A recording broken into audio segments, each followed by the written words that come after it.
আসসালামু আলাইকুম দর্শক, আপনারা সবাই কেমন আছেন? আশা করি সবাই ভালো আছেন। আমি রায়হানের আম্মু দুবাই থেকে। তো চলে আসলাম মীর পরিবার দুবাই ইউটিউব চ্যানেল থেকে।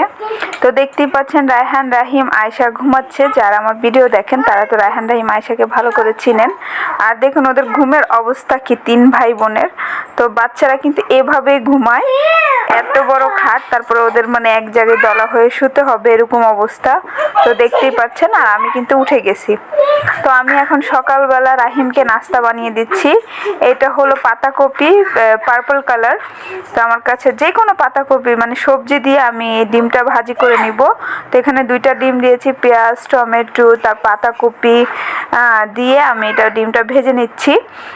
গাজরও দিতাম কিন্তু ভুলে গেছি। আমি এভাবে সবজি দিয়ে মাঝে মাঝে ডিম ভাজি করে খাওয়াই, কারণ রাহিম নাস্তা করেনি। রায়হান, আয়েশা করেছে, বিস্কিট খাইছে এবং দুধ। তো আমি ওর জন্য আর কি ডিমটা পোস্ট করে নিচ্ছে। তো এরকম হলে না বাচ্চা খেলে পেটটা ভরে যাবে। 2টা ডিম সাথে ভেজিটেবল।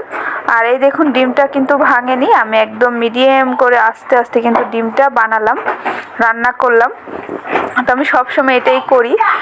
আর যারা আমার ভিডিওটা দেখছেন অবশ্যই একটি লাইক করে দিবেন। আর এই তো দেখতে পাচ্ছেন ডিমটা আবার ঢেকে দিলাম। তো আমার ডিমটা কিন্তু হয়ে গেছে। তো এই দেখুন নিয়ে নিয়েছি, ডিমটা কিন্তু ভাঙেনি। একদম অল্প তেলে অলিভ অয়েল দিয়ে আমি ডিমটা ভেজে নিয়েছি। তো বাচ্চাদের আমি বেশি অলিভ অয়েলই দিই, হয়তো বা ঘি বাটার দিয়েও করতে পারেন। আর এখানে রায়হানের আব্বু রান্নার জন্য মাছ নিয়ে এসেছে। তো এইটা 5 পিস মাছ আনতে বলেছি ওনাকে। আমি বলছি 5 পিসের একটা বেশি আনবে না, 5 পিস আনবে, একদম মিডিয়াম সাইজ আনবে। তো উনি আমার কথা শুনে সেমই এনেছে। কারণ আনলে এতগুলা নিয়ে আসে, পরে একটা মাছ বারবার খেতে ইচ্ছে করে না। তো এটা হলো সুলতান ইব্রাহিম মাছ। তো এরা কেটে দিয়েছে সুন্দর করে। তো আইসটা উঠিয়ে দিয়েছে। তো কিছু কিছু আটকে আছে, ওগুলো আমি করে নিব ক্লিন। তো এই তো দেখতেই পাচ্ছেন মাছটা এখন ভালো করে একটু মানে খলিয়ে নিচ্ছি, যে আঁশটাগুলো আছে ওগুলো যেন বেসিনে চলে না যায়, তাহলে কিন্তু এই বেসিনটা বন্ধ হয়ে যাবে। আমি এখন জালিতে কিন্তু এগুলা সুন্দর করে ঢেলে দিব। এই তো মাছগুলো কিন্তু সুন্দর করে ওয়াশ করে নিয়েছি। আমি এগুলোর আঁশটাগুলো উঠিয়ে নিয়েছি, দেখতেই পাচ্ছেন। তো আমি মাছগুলো কেটে নিলাম। আর মাছ একটার থেকে কিন্তু সুন্দর 2টা ডিম বের হয়েছে। তো এই তো দেখুন মাছের ডিম। তো এই 2টা রাহিম, আয়েশাকে ভেজে দিব। আর আপনারা অনেকেই জানেন যে রায়হান কিন্তু ওই যেমন মাছ ভাজা, চিকেন ভাজা এরকম শখ করে খাবে না, ও খায় না, ওকে আমার খাইয়ে দিতে হয়। বড় ছেলে কিন্তু ও বড়, মাশাআল্লাহ, ও 4 বছর শেষ হয়ে গেছে, 5 বছর চলতেছে। তো এই অবস্থায় কিন্তু ও মানে সুন্দর করে হাত দিয়ে খেতে পারে, খায় না। তো এই তো দেখতেই পাচ্ছেন মাছ, এখানে 5 পিস মাছ, যেহেতু তো লেজ আর মাথা মিলিয়ে কিন্তু 10 পিস হয়ে গেছে। তো এখান থেকে 2 পিস লেজ রাহিম, আয়েশাকে ভেজে দিব। আগে মাথাগুলো ভেজে নেই, যেহেতু মাছের মাথা ভাজি করে নেই প্রথম, তারপরে 2টা পিস মাছ ভেজে দিব, তারপর বাকিটা ভেজে নিব। তো কড়াইতে যেহেতু ভাজছি, একসাথে সব দেওয়া যাবে না, তো কয়টা কয়টা করে। আর এখানে এই তো রাহিমকে, আয়েশাকে মাছ ভাজি করে দিলাম। আর রায়হান খায় না, রায়হান যদি শখ করে খেত আমি অনেক খুশি হতাম। আর এখানে উপরে সবাইকে বসিয়ে দিয়েছি, দেখতেই পাচ্ছেন ওরা খাচ্ছে, মাছ খাচ্ছে। তো ওদের গোসল করাবো, উপরে বসিয়ে রান্না করছি। তো বাচ্চাদের নিয়ে না এভাবে রান্না বাড়া করতে হয় আমার। আর এখানে আর 3টা লেজ ছিল, ওটাও ভেজে নিচ্ছি। তো সব কয়টা মাছ ভেজে এখন তরকারিটাও বসিয়ে দিব। আর এদিকে বাচ্চাদের গোসল করাতে হবে, এর জন্য কিন্তু ওরা ওদের জামা কাপড় খুলে ফেলে দিয়েছে। আমি বলছি যে রান্না শেষ হলে গোসল করাবো, তো ওরা নিজেরাই জামা কাপড় খুলে ফেলে দেয় যদি আমি গোসলের কথা বলি, শাওয়ারের কথা বলি। যাই হোক, তো রান্নাটা বসিয়ে দিই। এখানে পেঁয়াজ কুচি করে নিলাম সুন্দর করে। তো আজকে আমি আলু দিয়ে মাছ রান্না করব। আমি আলু কেটে রেখেছি। এই তো মশলাগুলো দিয়ে দিলাম, পেঁয়াজটা ভালো করে ভেজে নিয়ে। তো আমি তাড়াতাড়ি করে আপনাদের একটু দেখিয়ে দিচ্ছি আর বলে দিচ্ছি। তো আমি এখানে হলুদের গুঁড়ো, মরিচের গুঁড়ো, ধনিয়ার গুঁড়ো, জিরের গুঁড়ো, আদা রসুন বাটা ইউজ করেছি হালকা। তো পানিটা বাড়িয়ে দিয়েছিলাম, দেখেছেন। তো এখন সুন্দর করে এটাকে কষিয়ে একদম নিচ্ছি, মানে মশলাটা আমি না একটু পানি বাড়িয়ে কষাই, তাহলে মশলাটা অনেক সুন্দর হয়, গ্রেভিটা অনেক ভালো হয়। তো এখন আলুগুলো দিয়ে দিচ্ছি, যে আলুগুলো কেটে রেখেছি। তো আমি একটু আলু বাড়িয়ে দিচ্ছি। তো দেখতেই পাচ্ছেন আমি এখানে 3টা আলু নিয়েছি। তো 3টা আলু মিডিয়াম সাইজের নিয়ে আমি এখন এটা সুন্দর করে এটার সাথে কুক করে নিচ্ছি। তো কষিয়ে নিব। তো আমি প্রায় 2-3 মিনিট রেখে দিব আলুটা যেন সিদ্ধ হয়। কমিয়ে জালটা। তো আমি 2-1 বার নেড়েছিলাম, এই তো, কারণ লেগে যাচ্ছে কিনা চেক করতে হবে অবশ্যই, কিন্তু আমি পানি ইউজ করিনি। তো এই তো হয়ে গেছে আমার আলু কষানো। তো এখন আমি পানিটাও দিয়ে দিব। আর এইভাবে করে মাছ রান্না করলে খুবই ভালো লাগে। আমি একটু হালকা আদা রসুন বাটা কিন্তু ইউজ করি সব সময়, মাঝে মাঝে করি না, একটু ভালো লাগে আদা রসুন বাটা ইউজ করলে, একটু আলাদা একটা ফ্লেভার আসে। আর জিরার গুঁড়ো ধনিয়ার গুঁড়ো ইউজ করি, কোনো গরম মশলার গুঁড়ো এখন ইউজ করি না, মাঝে মাঝে কিছু কিছু মাছে দেই। তো এখন মাছ ভাজাগুলো দিয়ে দিচ্ছি, যেহেতু বলক চলে এসেছে দেখতেই পাচ্ছেন। আর বাচ্চারা অনেক শব্দ করছে, তো বাচ্চাদের সবসময় আওয়াজ শুনবেনই আমার সাথে, বাচ্চারা যেহেতু আছে, আমার যেহেতু ছোট ছোট বাচ্চা, অবশ্যই আপনারা সবসময় আমার ছোট ছোট বাচ্চার কথাবার্তা শুনবেন। আর এখন দিয়ে দিচ্ছি টমেটো। তো টমেটোটা এখন দিয়ে দিব, কারণ মাছের সাথে টমেটো এদিক দিয়ে বলক চলে আসছে, তো টমেটোটা গলতে টাইম লাগে না। তো মাছটা কুক হবে, টমেটো কুক হবে। তো লাগছে একটু পানি কম হয়েছে, তো আমি আর একটু সামান্য পানি দিয়ে দিব। তো এটাকে ধুয়ে একটু দিয়ে দিচ্ছি পানি, কারণ ঝোলটা আলু খেয়ে ফেলবে। তো আর একটু মাছটাও মানে হতে হবে, টমেটোটাও হবে, তো এর জন্য আমি আর একটু হালকা পানি দিয়ে দিয়েছি। এই তো আমার কিচেন দেখুন একদম পরিষ্কার করে নিয়েছি, রান্না শেষে একদম পরিপাটি করে নিয়েছি। তো এখন খাওয়া দাওয়া করব। তো এই তো দেখতেই পাচ্ছেন তরকারিটা কেমন হয়েছে অবশ্যই কমেন্টের মাধ্যমে জানাবেন। আর আমি এখান থেকে রাহেন রাহিমকে খাইয়ে দিয়েছি, বাস আমি খাবো এখন।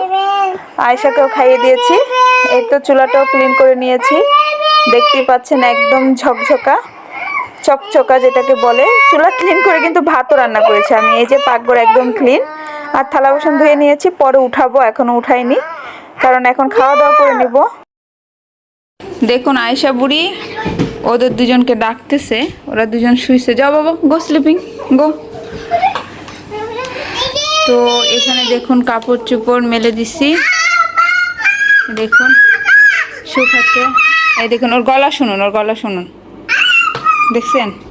এই তুই শুইতে যাবি না বুড়ি? তো এই যে ওরা দুজন শুইছে ওর বাবার রুমে, আর আমরা এখানে। হ্যাঁ মামি, ওদের ঘুম পাড়ালে। হ্যাঁ গো গো স্লিপিং। ওই তো গোরা আয়সা স্লিপিং করো, যাও।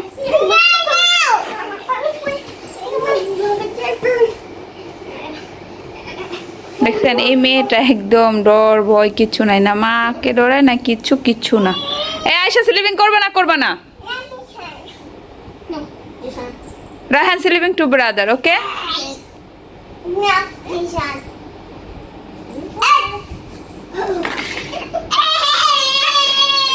তিনজন বাচ্চা মানুষ করা যে কত কষ্ট, শুধু আপনারা দেখুন তাহলে বুঝতে পারবেন। দেখুন গাইস, আমি কিন্তু শুয়ে পড়ছি দর্শক, তো আপনারা দেখতেই পাচ্ছেন। এই দেখুন এই 3 দুষ্টু কিন্তু শুচ্ছে না, আমার 3 কলিজার টুকরা কি দুষ্টুমি করে আপনারা শুধু একবার দেখুন। এই দেখুন বালিশ সব কিছু ফেলে দিছে, দেখুন বালিশ সব কিছু ফেলে দিছে। তো এই দেখছেন,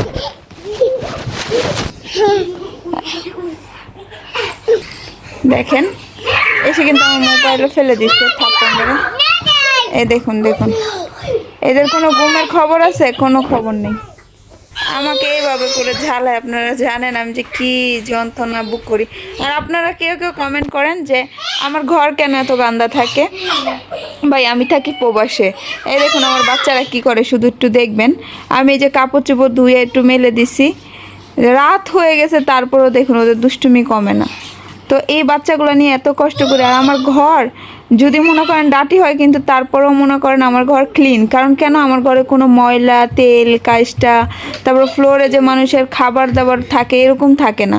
হ্যাঁ এখন হয়েছে, এখন আমি ক্লিন করে ফেলছি, কিন্তু বাচ্চার ঘর ভাই এরকম হতেই পারে স্বাভাবিক। আপনাদের এই কমেন্টগুলো না খুবই কষ্ট লাগে। এই দেখুন এই কি দুষ্টুমি করছে দেখুন। এই যে কালকে বাইরে গেছি, গাড়ি গুড়ি এনে পরিষ্কার করছে। আমি আবার এখন প্রেগনেন্ট, আমি এখন গর্ভবতী, কিন্তু আপনারা এই যে কমেন্ট করেন কেন করেন বলতে পারি না এই ধরনের কমেন্ট। তো এই দেখুন এই যে উপরে কাপড় শুকিয়ে দিচ্ছি, এগুলো আবার শুকিয়ে গেলে আবার বাস করে রাখবো। কাজ তো ঘরে কম না, 3টা বাচ্চা সংসার, এর কাজ কিন্তু কম হয় না বুঝছেন। কেউ কেউ তো ভালো কমেন্ট করেন, আর কেউ কেউ অনেক খারাপ কমেন্ট করেন, যেটাতে অনেক কষ্ট লাগে। যাই হোক, সবার মন মানসিকতা তো এক না, তারপরে চেষ্টা করুন ভালো কমেন্ট করতে, যেন আমি রেগুলার ভিডিও দিতে পারি, এনার্জি আসে ভিডিও দেওয়ার জন্য। হোয়াট মামি, what what Not kiss, please. Come sleep, Rayhan, come. এই দেখেন বুড়িটা কি করে দেখছেন। এখন ওদের আবার দৌড়ানে দিয়ে উঠাবো। 3টা বাচ্চার ঘরের কাজ কিন্তু একদম কম মনে হয় না। বাচ্চার খাবার দাবার, আর 3টা বাচ্চাই ছোট, আর 3জনই আমার হাতে খায়, নিজের হাতে কেউ খায় না। আপনারা দেখবেন, এর জন্য আপনাদের আমি ভিডিও শ্যুট করে বেশি দেখাই না, একবার দেখাবো ইনশাল্লাহ। 3জনই আমার হাতে খায়। 3টা টাইম খাবার খাওয়ালে কি কম? 3জন মানুষকে 9 টাইমের খাবার, আপনারা কি মনে করেন? আর এমনি তো টুকিটাকি অনেক কিছু আছেই। এখন আবার পেঙ্গে নিজেও তো অসুস্থ, তারপরে আবার এর উপরে বাচ্চা সামলানো অনেক কষ্ট। অবশ্যই ভালো ভালো কমেন্ট করবেন যেন ভালো লাগে। মনটাকে একটু পরিষ্কার করেন প্লিজ, মনটাকে পরিষ্কার করেন। কিছু কিছু মানুষ, এত মানুষ সবাই ভালো বলে, কিছু কিছু মানুষ অনেক খারাপ কমেন্ট করেন, এগুলো অনেক খারাপ লাগে। আবার আপনি দেখতে ভালো না, আপনার কথা ভালো না, আপনি এতগুলো বাচ্চা নিছেন কেন, এইগুলো কেমন ধরনের কমেন্ট বলেন তো? এতগুলো বাচ্চা নিছি, আল্লাহ তো কাউকে বাচ্চা দেয় না, আলহামদুলিল্লাহ আমাকে দিছে, আমি নিয়েছি। একটু কষ্ট করে বড় করলে আবার আমার কষ্ট শেষ হয়ে যাবে, এরকম ধরনের কমেন্ট করবেন না। আল্লাহ এমন মানুষ আছে, কোটি কোটি টাকা, কোটি কোটি সম্পত্তি একটা বাচ্চার জন্য, আরে কত কিছু করতেছে, কিন্তু আল্লাহ একটা বাচ্চা দেয় নাই। তো আমাকে দিছে, আলহামদুলিল্লাহ, আল্লাহ দেবের লাখ লাখ শুক্রিয়া, আলহামদুলিল্লাহ শুক্রিয়া। তো যাই হোক, তো সবাই ভালো থাকবেন আর সুন্দর সুন্দর কমেন্ট করবেন। তো আজকের মতো বিদায় নিয়ে নিচ্ছি, আল্লাহ হাফেজ, আসসালামু আলাইকুম। রায়হান কাম স্লিপিং মামি। আচ্ছা রায়হান বলো তো আসসালামু আলাইকুম এভরিওয়ান। তো এইভাবে সুন্দর করে তাকিয়ে বলো আসসালামু আলাইকুম এভরিওয়ান। কেমন আছেন সবাই? হ্যাঁ, ভেরি গুড। আয়েশা বলো হাই। হাই। রাহিম বলো হাই।